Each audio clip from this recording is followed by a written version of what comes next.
தமிழக முதலமைச்சருடைய அரசியல் ஒரு வாரத்தில் காலியாகிவிடும். பரபரப்பை கிளப்பிய மிக முக்கியமான ஒரு புள்ளி.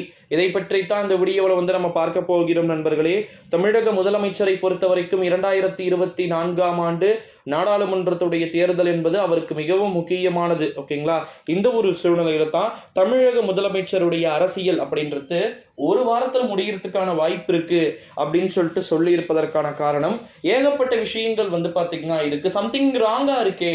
டிஎம்கே பிளஸ் ஏடிஎம்கே ரெண்டுமே சேர்ந்து திமுக வேண்டுமென்றே சில தொகுதிகளில் வெற்றியை பெற வேண்டும் அப்படின்ற சில விதமான வேலைகளை எல்லாம் கூட பிஜேபியினர் கணக்கச்சிதமாக வேலைகளை பார்த்தார்கள் அப்படின்னு சொல்லிட்டுலாம் தகவல்கள் வெளியாகிக்கிட்டு இருக்கக்கூடிய ஒரு சூழ்நிலையிலே நம்முடைய தமிழ்நாடுடைய சீஃப் மினிஸ்டர் ஓகேங்களா ஸ்டாலின்ஜியை பொறுத்த வரைக்கும் அரசியல் அப்படின்றது ஒரு வாரத்தில் காலியாகிவிடும் அப்படின்றத சொல்றதுக்கான காரணம் என்னன்னா, கேவலம் ரொம்ப ரொம்ப கேவலமா யோசிக்கிறாங்க இந்தியா கூட்டணியில் இருக்கக்கூடிய தலைவர்கள் அப்படின்னு சொல்லிட்டு கடுமையான விமர்சனங்கள் எழுந்து கொண்டு இருக்கிறது நண்பர்களே.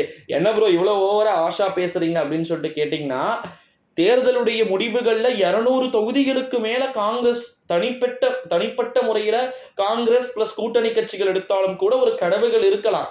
ஆனா பிரசாந்த் கிஷோருடைய கணிப்பு கூற்றின்படி என்ன அப்படின்னு பாத்தீங்கன்னா 100+ காங்கிரஸ், 125 பிளஸ்க்கு மேல போவாது காங்கிரஸ் அப்படி. சரி ஓகே, கூட்டணி கட்சிகள் இதர கட்சிகள் எல்லாம் சேர்ந்து காங்கிரசுக்கு ஆதரவளித்தாலும் கூட 200ஐ தொடுவது கடினம். 272 தாண்டி 275 பேர் காங்கிரசுக்கு உறுதியான ஒரு வெற்றியை பாத்தீங்கன்னா கொடுத்தால் மட்டுமே நிச்சயமான ஒரு வெற்றியை பாத்தீங்கன்னா பெறுவதற்கான வாய்ப்புகளும் சாத்தியக்கூறுகளும் இருக்கலாம் அப்படின்னு சொல்லிட்டு எதிர்பார்க்கப்படுகிறது நண்பர்களே. 400 தொகுதிகளை பாத்தீங்கன்னா மோடி அவர்கள் வெற்றியை பெற்று விடுவார். 400 தொகுதிகள் அதற்கான வாய்ப்புகளும் சாத்தியக்கூறுகளும் பாத்தீங்கன்னா ஒண்ணுமே கிடையாது அப்படின்னு சொல்லிட்டு சொல்லப்பட்டு கொண்டிருக்கக்கூடிய ஒரு சூழ்நிலையிலே நண்பர்களே, முதலமைச்சர் எவ்வளவு அறிக்கைகளை விடட்டும், எவ்வளவு பேச்சுக்களை பேசட்டும், எல்லாம் இந்த ஒரு வாரம் மட்டுமே. அதற்கு பிறகு அவர்களுடைய ஒட்டுமொத்த கொட்டத்தையும் அடக்குவதே எங்களுடைய வேலை அப்படின்னு சொல்லிட்டு ரொம்பவே பாத்தீங்கன்னா ஒரு கட்ஸான முடிவை பாத்தீங்கன்னா தமிழகத்துடைய பாரதிய ஜனதா கட்சியுடைய தலைவர்கள் தேர்தல் முடிவுகளை எடுத்துக்கிட்டு இருக்கிறாங்க அப்படின்னே சொல்லலாம் நண்பர்களே.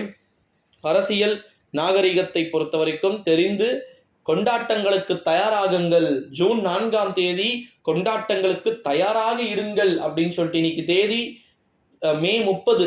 ஓகேங்களா? நாளை ஒரு நாள் இந்த மாதம் முடிய இன்னும் வெறும் 5 நாட்கள் மட்டும்தான் இருக்கு தேர்தல் முடிவுகளுக்கு. அதுவும் 4 நாட்கள் தான் முழுமையாக இருக்கு தேர்தல்.